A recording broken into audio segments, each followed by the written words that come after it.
अब हम लोग देखेंगे fundamental property of charge. Charge का कुछ फंडामेंटल प्रॉपर्टी होता है, 3-4 है, देख लीजिए, बहुत ही इंपॉर्टेंट है।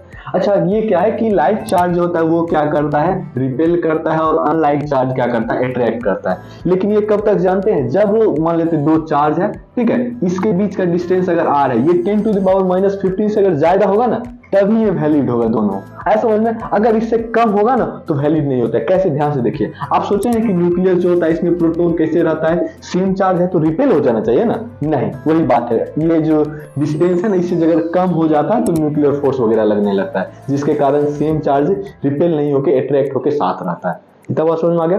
दूसरा पॉइंट क्या है कि charge are additive in nature, मतलब चार्ज क्या होता है, जुड़ जाता है। जैसे ये कोई सिस्टम है, इस पे अगर 2 माइक्रोकूलम -3 है, 10 है, ये सब ऐड होके नेट कितना होगा, इस पे 9 माइक्रोकूलम पॉजिटिव। तब समझ में आ गया।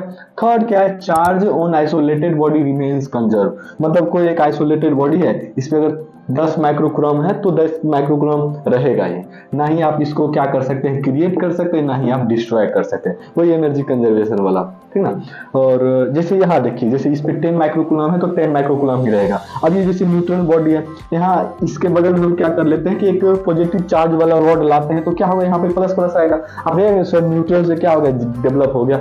अरे डेवलप हो गया, लेकिन उसके दूसरी अपोजिट में तो नेगेटिव डेवलप हुआ ना, लेकिन अभी नेट जब करिएगा तब भी क्या होगा, न्यूट्रल ही होगा। इतना बात समझ में आ गया। मतलब चार्ज आप क्या कर सकते हैं, क्रिएट नहीं कर सकते या फिर डिस्ट्रॉय नहीं कर सकते, बस ये क्या हुआ, डेवलप करना होगा, मतलब समझ रहा, अंदर था उसको बाहर निकाल दिए।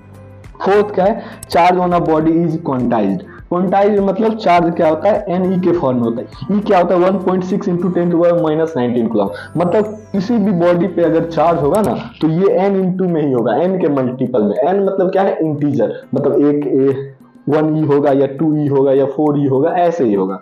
नेगेटिव में भी हो सकता है। इतना समझ में आया।